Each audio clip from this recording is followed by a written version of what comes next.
फणीश्वर नाथ रेणु की कहानी लाल पान की बेगम। क्यों बिरजू की माँ नाच देखने नहीं जाएगी क्या? बिरजू की माँ शकरकंद उबाल कर बैठी मन ही मन कुड़ रही थी अपने आंगन में। 7 साल का लड़का बिरजू शकरकंद के बदले तमाचे खाकर आंगन में लोट पोट कर सारी देह में मिट्टी मल रहा था। चंपैया के सिर भी चुड़ैल मंडरा रही है। आधे आंगन धूप रहते जो गई है सहुआइन की दुकान छुड़वा गुड़ लाने, सो अभी तक नहीं लौटी। दिया बाती की बेला हो गई। आए आज लौट के जरा बागड़ बकरे की देह में कुकुर माछी लगी थी, इसलिए बेचारा बागड़ रह रह कर कूद फाड़ कर रहा था। बिरजू की माँ बागड़ पर मन का गुस्सा उतारने का बहाना ढूंढकर निकाल चुकी थी। पिछवाड़े की मिर्च की फूली गाछ बागड़ के सिवा और किसने कलेवा किया होगा। बागड़ को मारने के लिए वह मिट्टी का छोटा ठेला उठा चुकी थी कि पड़ोसिन मखनी बुआ की पुकार सुनाई पड़ी। क्यों बिरजू की माँ नाच देखने नहीं जाएगी क्या? बिरजू की माँ के आगे नाथ और पीछे पगहिया न हो तब न फुआ। गर्म गुस्से में बुझी नुकीली बात फुआ की देह में धस गई और बिरजू की माँ ने हाथ के ढेले को पास ही फेंक दिया। बेचारे बागड़ को कुकुर माछी परेशान कर रही है। आहा, आय हाय, हर हाय। बिरजू ने लेटे ही लेटे बागड़ को एक डंडा लगा दिया।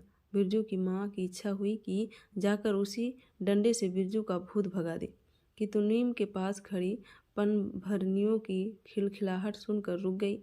बोली, ठहर, तेरे बाप ने बड़ा हटछुट्टा बना दिया है, तुझे बड़ा हाथ चलता है लोगों पर। ठहर।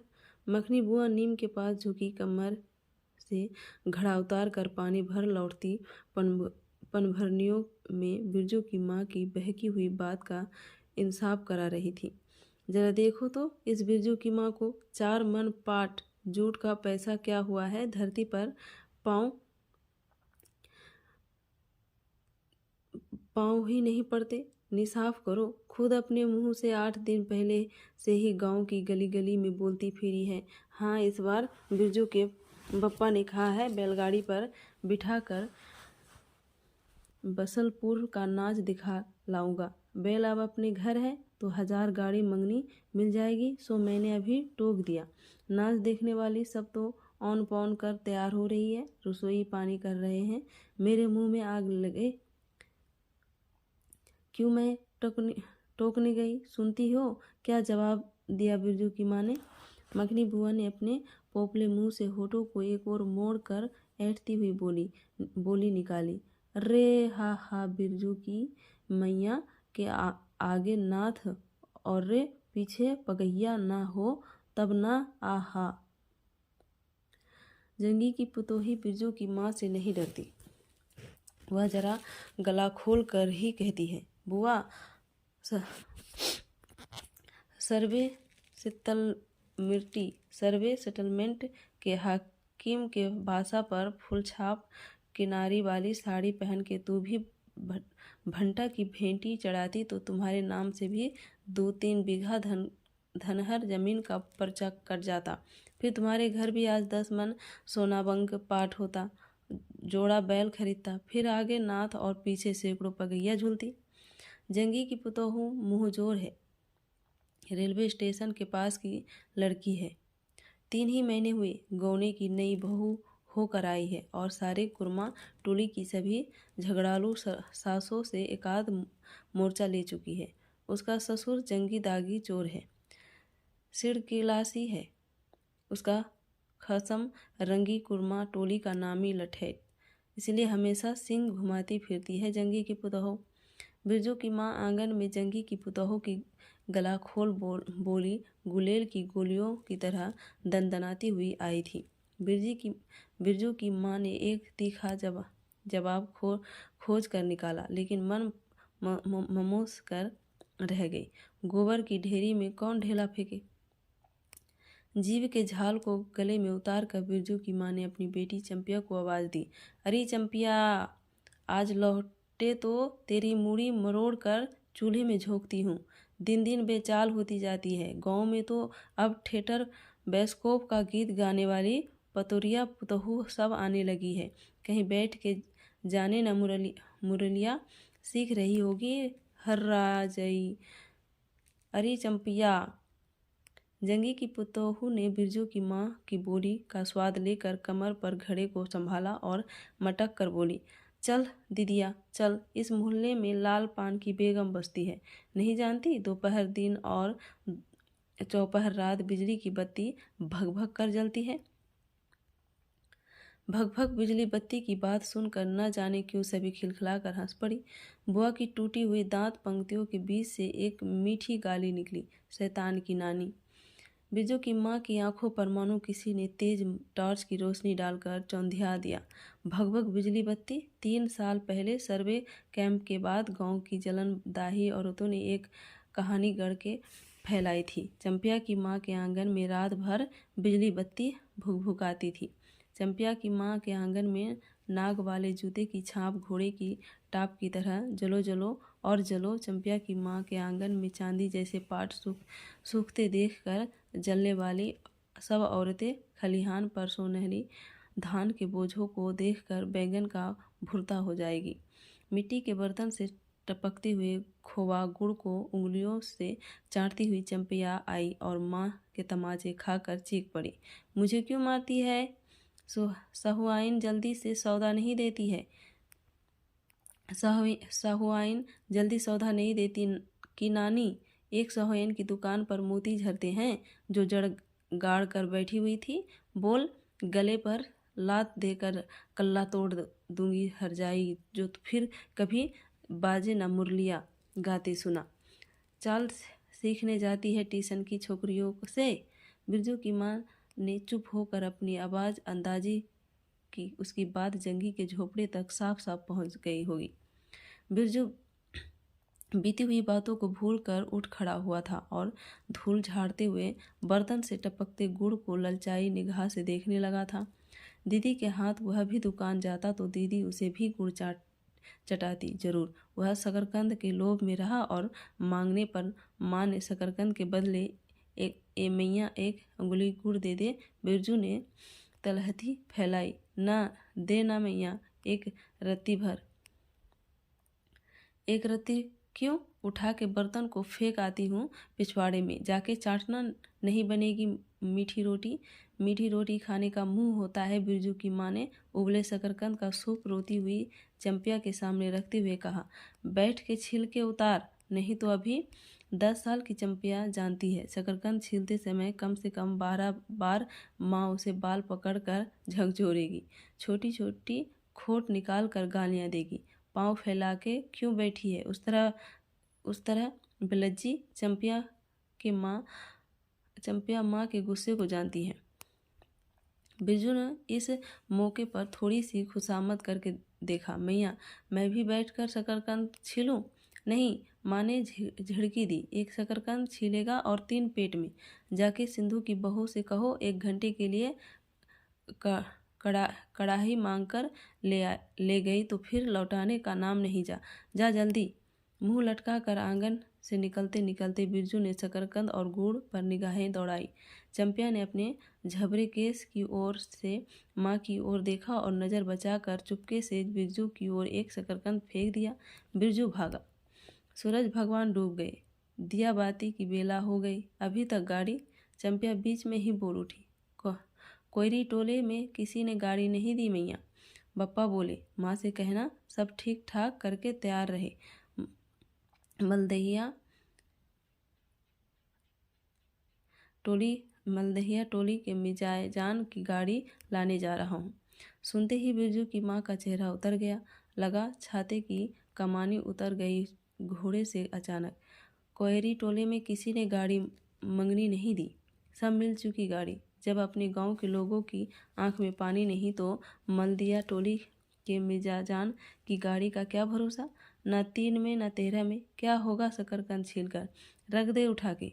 यह मर्द नाच दिखाएगा, बैलगाड़ी पर चढ़कर नाच दिखाने ले जाएगा। चढ़ चुकी बैलगाड़ी पर, देख चुकी जी भर नाच। पैदल जाने वाली सब कर पुरानी हो चुकी होंगी। बिरजू छोटी कढ़ाई सिर पर औंधा कर वापस आया। देख दीदिया, मिलिट्री टोपी, इस पर 10 लाठी मारने पर भी कुछ नहीं होता। चंपिया चुपचाप बैठी रही, कुछ बोली नहीं, जरा सी मुस्कुराई भी नहीं। बिरजू ने समझ लिया मैया का गुस्सा अभी उतरा नहीं है पूरे तौर से। मड़ैया के अंदर से बागर का बाहर भागती हुई बिरजू की माँ बड़बड़ाई, कल ही पंचकौड़ी कसाई के हवाले करती हूँ, राकस तुझे हर चीज में मुंह लगाएगा। चंपिया, बांध ले बागड़ को, खोल दे गले की घंटी, हमेशा टुनुर टुनुर मुझे जरा नहीं सुहाता। टुनुर टुनुर सुनते ही बिरजू को सड़क से जाती हुई बैलगाड़ियों की याद हो आई। अभी बबुआन टोले की गाड़ियां नाच देखने जा रही थी। झुनुर झुनुर बैलों की झुमकी सुनने तुमने सुन, बेसी बकबक मत करो। बागड़ के गले से झुमकी खोलती बोली चंपिया, डाल दे चूल्हे में पानी, पप्पा आवे तो कहना कि अपने उड़न जहाज पर चढ़कर नाच देख आए। मुझे नाच देखने का शौक नहीं, मुझे जगाइयो मत कोई, मेरा माथा दुख रहा है। मड़िया के ओसारे पर बिरजू ने फिसफिसा के पूछा, क्यों दीदिया, नाच में उड़न जहाज भी उड़ेगा? चटाई पर कथरी ओढ़ कर बैठती हुई चंपिया ने बिरजू को चुपचाप अपने पास बिठाने का इशारा दिया। मुफ्त में मार खाएगा बेचारा। बिरजू ने बहन की कथरी में हिस्सा बांटते हुए चुक्की मुक्की लगाई। जाड़े के समय इस तरह घुटने पर ठुड्डी रखकर चुक्की मुक्की लगाना सीख चुका है वह। उसने चंपिया के कान के पास मुंह ले जाकर कहा, हम लोग नाच देखने नहीं जाएंगे? गांव में एक पंछी भी नहीं है, सब चले गए। चंपिया को तिल भर भी भरोसा नहीं हुआ। संझा तारा डूब रहा है, बप्पा अभी तक गाड़ी लेकर नहीं लौटे।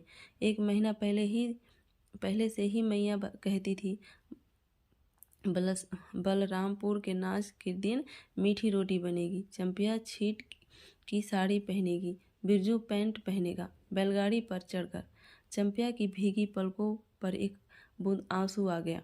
बिरजू की भी दिल भर आया। उसने मन ही मन में इमली पर रहने वाले जिन बाबा को एक बैगन कबूला, गाछ का सबसे पहला बैगन, उसने खुद जिस पौधे को रोपा है।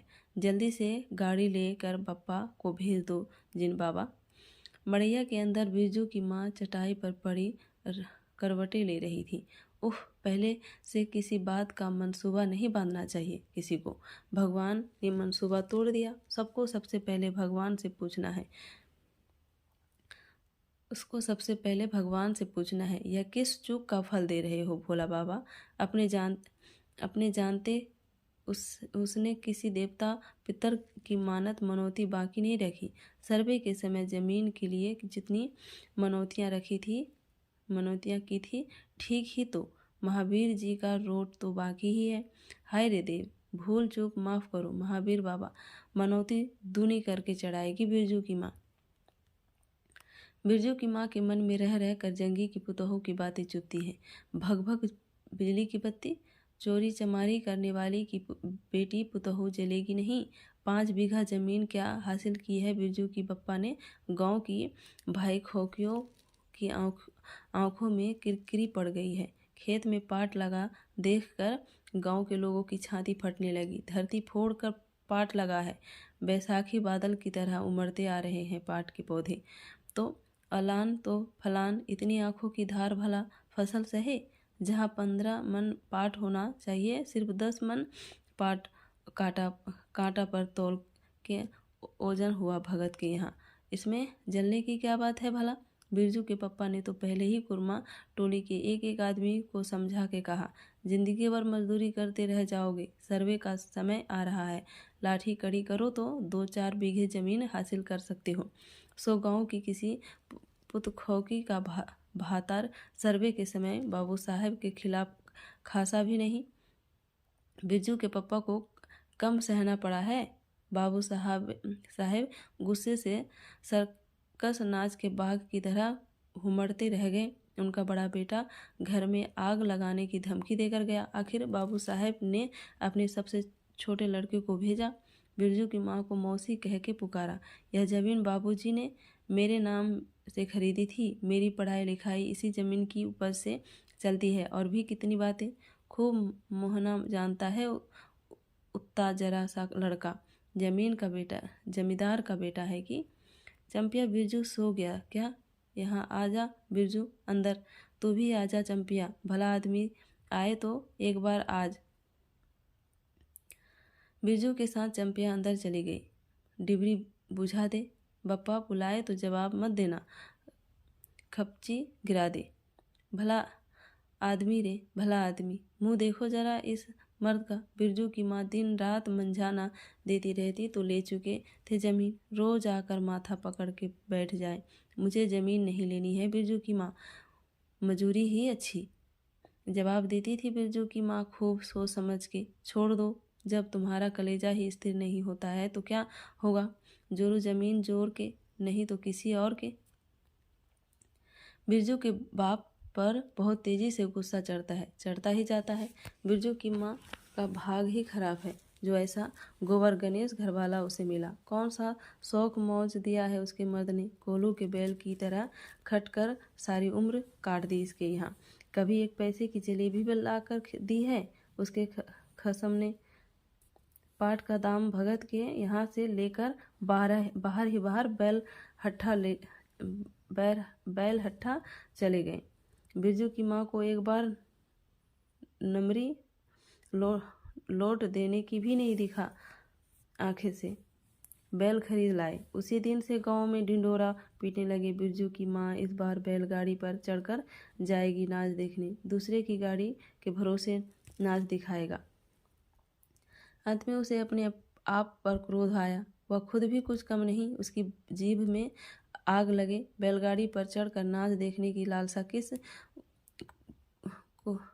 कुछ समय में उसके मुंह से निकली थी। भगवान जाने फिर आज सुबह से दोपहर तक किसी न किसी बहाने उसने 18 बार बैलगाड़ी पर नाच देखने की चर्चा छेड़ी है। लो खूब देखो नाच।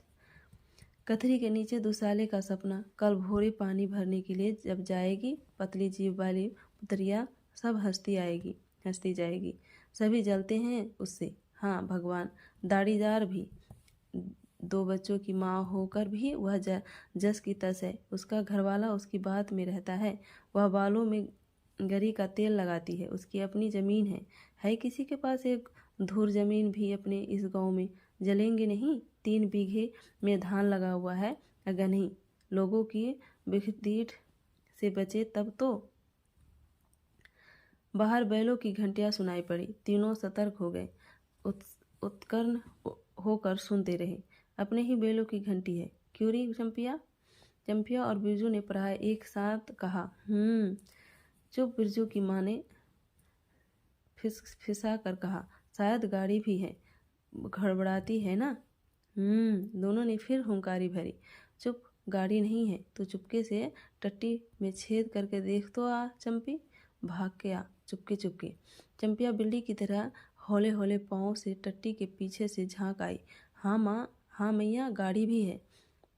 बिरजू हड़बड़ा कर उठ बैठा। उसकी माँ ने उसका हाथ पकड़ कर सुला दिया। बोले मत। चंपिया भी गुदड़ी के नीचे घुस गई। बाहर बैलगाड़ी खोलने की आवाज़ हुई। बिरजू के बाप ने बैलों को जोर से डांटा। हाँ, आ गए घर। घर आने के लिए छाती फटी जाती थी। बिरजू की माँ ताड़ गई। जरूर मलदहिया टोली में गांजे की चिलम चढ़ रही थी। आवाज़ तो बड़ी खनखनाती हुई निकल रही है। चंपिया, हाँ, बाहर से पुकार कर कहा उसके बाप ने। बैलों को घास दे दे चंपिया। अंदर से कोई आवाज़ नहीं आया। चंपिया के बाप ने आंगन में आकर देखा तो न रोशनी, न चराग, न चूल्हे में आग। बात क्या है? नाच देखने उतावली होकर पैदल ही चली गई क्या? बिरजू ने गले में खसखसाहट हुई और उसने रोकने की पूरी कोशिश भी की, लेकिन खांसी जब शुरू हुई तो पूरे 5 मिनट तक वह खांसता रहा। बिरजू बेटा, बिरजमोहन, बीरज के बाप ने पुचका कर बुलाया। मैया गुस्से के मारे सो गई है। सो गई क्या? अरे अभी तो लोग जा ही रहे हैं। बिरजू की माँ के मन में आया कि कस कर जवाब दे। नहीं देखना है नाच, लौटा दो गाड़ी। चंपिया उठती क्यों नहीं? ले धान की पचीस रख दे। धान की बालियों का छोटा झब्बा झोपड़े के ओसरे पर रखकर उसने कहा, दिया बालो। बिरजू की माँ उठकर ओसारे पर आई। 1.5 प्रहर रात को गाड़ी लाने की क्या जरूरत थी? नाच तो अब खत्म हो रहा होगा। डिबरी की रोशनी में धान की बालियों का रंग देखते ही बिरजू की माँ के मन का सब मैल दूर हो गया। धानी रंग उसकी आंखों से उतरकर रोम रोम में घुल गया। नाच अभी शुरू भी नहीं हुआ होगा। अभी अभी बलमपुर के बाबू की संपनी गाड़ी मोहनपुर होटली बंगला से हाकिम साहब को लाने गई है। इस साल आखिरी नाच है। 25 टट्टी में खोस दे। 25 टट्टी में खोस दे। अपने खेत का है। अपने खेत का? हुलसती हुई बिरजू की माँ ने पूछा। पक गए धान? नहीं, 10 दिन में अगहन चढ़ते चढ़ते लाल होकर झुक जाएगी सारे खेत की बालियाँ। मलदहिया टोली पर जा रहा था। अपने खेत में धान देखकर आंखें जुड़ा गई। सच कहता हूँ, पंचशीश तोड़ते समय उंगलियां कांप रही थी मेरी। बिरजू ने धान की एक बाली से एक धान लेकर मुंह में डाल लिया और उसकी माँ ने एक हल्की डांट दी। कैसा लुक्कड़ है तू रे? इन दुश्मनों के मारे कोई नेम धर्म बचे? क्या हुआ, डांटती क्यों है? नवान्न के पहले ही नया धान जूठा किया देखते नहीं? अरे इन लोगों का सब कुछ माफ है। चिरई चुरमुन है ये लोग। दोनों के मुंह में नवान के पहले नया अन्न न पड़े। इसके बाद चंपिया ने भी धान की बारी से 2 धान लेकर दांतों तले दबाए। ओ मैया, इतना मीठा चावल और गमकता भी है ना दीदिया। बिरजू ने फिर मुंह में धान लिया। रोटी पोटी तैयार कर चुकी क्या? बिरजू के बाप ने मुस्कुरा कर पूछा। नहीं, मान भरे सुर में बोली बिरजू की माँ। जाने का ठिकाना नहीं और रोटी बनाती। वाह, खूब हो तुम लोग। जिसके पास बैल है उसे गाड़ी मंगनी नहीं मिलेगी भला। गाड़ी वालों को भी कभी बैल की जरूरत होगी। पूछूंगा तब कोयरी टोला वालों से। ले जल्दी से रोटी बना ले, देर नहीं होगी। रे टोकरी भर रोटी तो तू पलक मारते बना देती है। 5 रोटियां बनाने में कितनी देर लगेगी? अब बिरजू की माँ के होठों पर मुस्कुराहट खुलकर खिलने लगी। उसने नज़र बचाकर देखा। बिरजू का पप्पा उसकी ओर एकटक निहार रहा है। चंपिया और बिरजू न होते तो मन की बात हंसकर खोलने में देर न लगती। चंपिया और बिरजू ने एक दूसरे को देखा और खुशी से उनके चेहरे जगमगा उठे। मैया, बेकार गुस्सा हो रही थी ना? चंपी जरा घेर साल में खड़ी होकर मखनी बुआ को आवाज़ दे तो। ये बुआ, सुनती हो? फुआ मैया बुला रही है। फुआ ने कोई जवाब नहीं दिया, किंतु उसकी बड़बड़ाहट स्पष्ट सुनाई पड़ी। हाँ, अब फुआ को क्यों गुहारती है? सारे टोले में बस एक फुआ ही तो बिना नाथ पगही वाली है। अरे बुआ, बिरजू की माँ ने हंसकर जवाब दिया। उस समय बुरा मान गई थी क्या? नाथ पगहिया वाले को आकर देखो, दोपहर रात में गाड़ी लेकर आया है। आ जाओ फुआ, मैं मीठी रोटी पकाना नहीं जानती। फुआ काखती खांसती आई। इसी के घड़ी पहर दिन रहते ही पूछ रही थी कि नाच देखने जाएगी क्या? कहती तो मैं पहले से ही अपनी अंगीठी यहाँ सुलगा जाती। बिरजू की माँ ने फुआ को अंगीठी दिखला दी और कहा, घर में अनाज दाना वगैरह तो कुछ है नहीं। एक बागड़ है और कुछ बर्तन बासन तो रात भर के लिए यहाँ तंबाकू रख जाती हूँ। अपना हुक्का ले आइए। होना फुआ को तंबाकू मिल जाए तो रात भर क्या 5 रात बैठकर जागती है। फुआ ने अंधेरे में टटोल कर तंबाकू का अंदाजा किया। ओहो, हाथ खोल कर तंबाकू रखा है बिरजू की माँ ने। और एक वह है सहुआइन, राम कहो। उस रात को अफीम की गोली की तरह एक मटर भर तंबाकू रख कर चली गई गुलाब बाग मेले और कह गई कि डिब्बी भर तंबाकू है। बिरजू की माँ चूल्हा सुलगाने लगी। चंपिया ने शकरकंद को मसल कर गोले बनाए और बिरजू सिर पर कढ़ाई औंधा कर अपने बाप को दिखलाने लगा।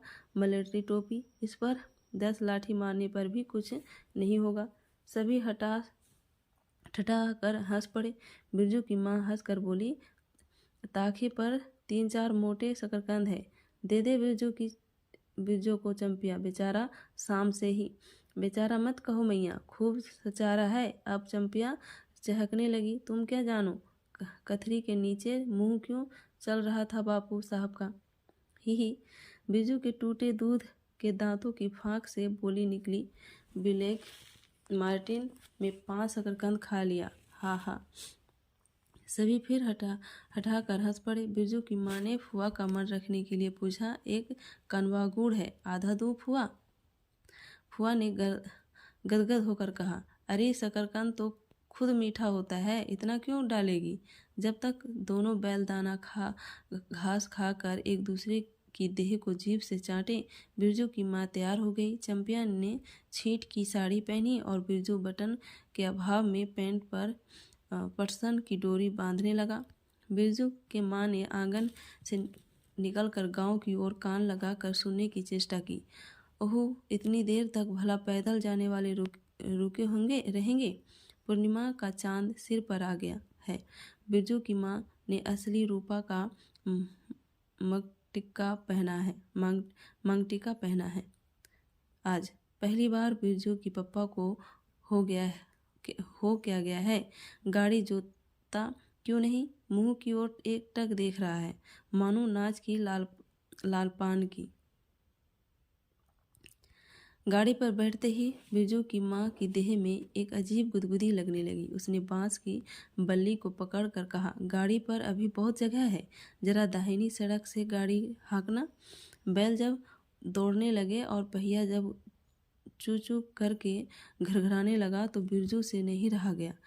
उड़न जहाज की तरह उड़ाओ पप्पा। गाड़ी जंगी के पिछवाड़े पहुंची। बिरजू की माँ ने कहा, जरा जंगी से पूछो ना, उसकी पुतहू नाच देखने चली गई क्या। गाड़ी के रुकते ही जंगी के झोपड़े से आती हुई रोने की आवाज़ स्पष्ट हो गई। बिरजू के पप्पा ने पूछा, अरे जंगी भाई, काहे कन्ना रोहट हो रहा है आंगन में। जंगी घूर ताप रहा था। बोला, क्या पूछते हो रंगी, बलरामपुर से लौटा नहीं, पुतोहिया नाच देखने कैसे जाए। आसरा देखते देखते उधर गांव की सभी औरतें चली गईं। अरे टीसन वाली तो रोती है काहे। बिरजू की माँ ने पुकार कर कहा, आजा, झट से कपड़ा पहनकर, सारी गाड़ी पड़ी हुई है बेचारी, आजा जल्दी।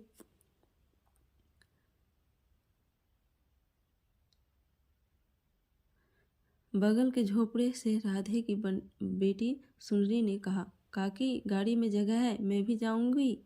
बांस की झाड़ी के उस पार लरेना खसाब का घर है, उसकी बहू भी नहीं गई है। गिलट का झुमकी कड़ा पहनकर झमकती आ रही है।